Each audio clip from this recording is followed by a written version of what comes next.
The first group of problems in your homework ask you to simplify polynomials. If you'll notice, this first example I'm going to work through actually is the first question in your homework. So we got 4r plus 8r squared plus 5 minus, and the second set, parentheses, 2r squared minus 6 minus r.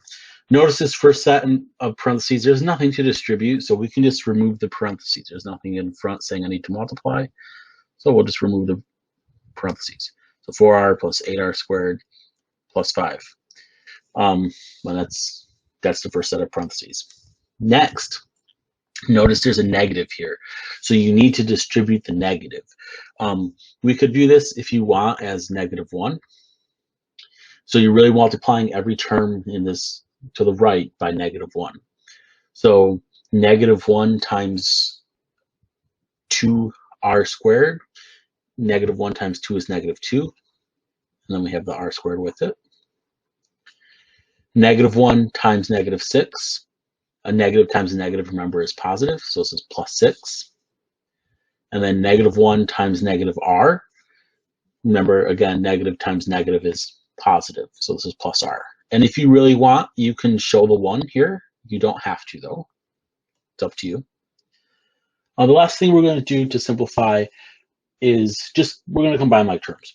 So I'll start with a 4r.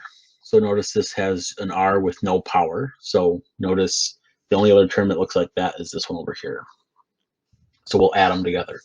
4r plus r is 5r. And then next is our r to the power of 2. So anything that has a power of 2, we're going to combine with this. So let me use a different shape. Let me use a square. So positive 8r squared minus 2r squared. So 8 minus 2 is 6. So this is +6r squared. Then lastly, +5 plus 6 is 11. So +11. So we've simplified this. The one very last step is write this in standard form. So we need it to have the highest power of r going to the lowest power of r. So we'll take 6r squared first, and then we'll put +5r, and then +11. And so that will be your answer for this one. So let me fix that r. So you get 6r squared plus 5r plus 11. So make sure at the very end you just write your answer in standard form.